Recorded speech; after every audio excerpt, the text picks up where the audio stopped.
Hello，大家好，我係阿南啊。今日咧我就想同大家分享一下香港最新嘅白表居屋申請計劃，特別係今年新增嘅青年配額。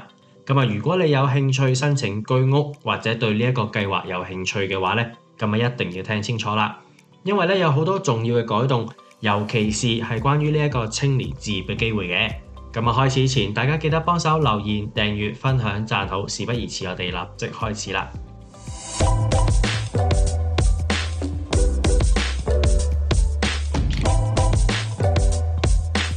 首先啦，呢一個計劃就叫做白表居屋第二市場計劃2024。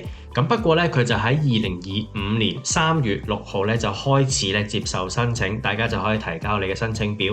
截止時間就係3月26號。所以咧，大家亦都要把握時間，盡快提交申請啦。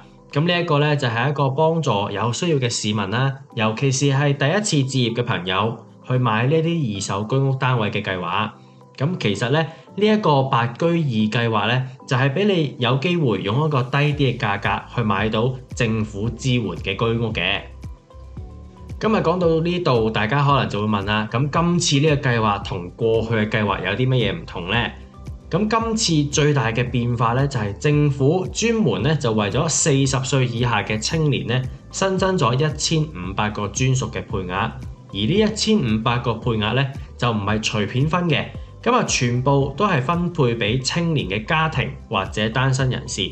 呢一個措施咧，係政府為咗幫助年青人置業嘅一部分。打個譬如，如果呢1500個年青人嘅配額裏邊有1350個咧係分配俾呢一個家庭嘅申請者，而另外嗰150個咧就係分配俾呢一個單身年青人嘅申請者嘅。如果各位40歲以下嘅你，呢一個就係一個好機會，令你可以買到居屋啦。今年白居二計劃裏邊咧，總數嘅配額咧就有6000個。政府咧亦都會按照翻過去9:1嘅比例咧去分配呢啲配額，即係話4500個配額咧就係俾一般市民申請，而1500個配額咧就專係俾呢一個青年嘅申請者嘅。喺一般市民申請嗰4500個配額裏邊，有4050個配額咧就會分俾一啲家庭嘅申請者，而450個就係分配俾一啲單身人士嘅配額嘅。當然啦，如果你想申請呢一啲居屋咧，你都有一啲基本嘅條件嘅。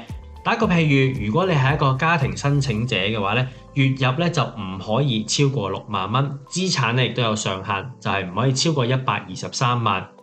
對於單身嘅申請者嚟講咧，收入嘅上限就係3萬蚊，而資產嘅上限咧就係615000蚊。另外，大家記得，如果咧你本身喺香港已經擁有咗物業嘅話咧，係唔可以申請嘅。所以咧，申請者嘅條件咧仲有一定嘅限制，記得睇清楚啦。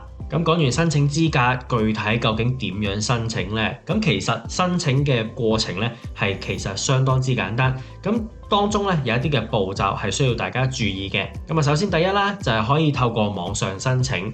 你可以咧透過香港房屋委員會嘅網站咧，去到佢哋嘅網站上面做一個申請。提供一啲基本嘅資料，好似你嘅身份證明文件啦、住址啦、收入同埋資產證明等等嘅文件咧，就可以透過網上申請噶啦。如果咧你唔熟悉網上操作嘅話咧，你亦都可以咧親身去到指定嘅地點咧，去索取呢一個申請表，填好個表格之後，將相關嘅證明提交翻去就可以噶啦。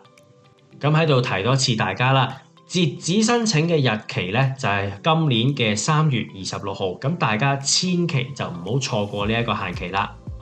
當申請截止咗之後咧，所有提交嘅申請都會進行攪珠嘅。呢一個隨機嘅過程咧，係確保每個申請者咧都有個公平嘅機會。呢一個抽籤嘅結果咧，大概就會喺2025年嘅第二季度公佈噶啦。如果咧你非常之好彩，已經抽中咗嘅話咧，政府咧就會發出一個購買資格證明書俾你。呢一個證明書咧係代表你可以選擇咧合適你嘅居屋單位，亦都可以開始咧後續嘅購買程序嘅。講咗咁多啦，其實呢一個白居二計劃咧，其實對於年輕人咧係一個都幾好嘅機會嚟嘅。尤其係嗰1500個新增嘅青年配額單位，大家就唔好錯過啦。如果你係合乎資格嘅話咧，記得喺3月26號之前咧就提交你嘅申請。咁樣咧你先有機會咧申請到居屋㗎啦。咁啊，希望今日分享嘅嘢可以幫到大家了解下今次呢一個白居二計劃嘅申請細節。咁如果你有其他問題嘅，咁啊歡迎留言俾我，咁我會盡量幫大家解答。咁喺度咧都祝大家申請順利，成功買樓啦！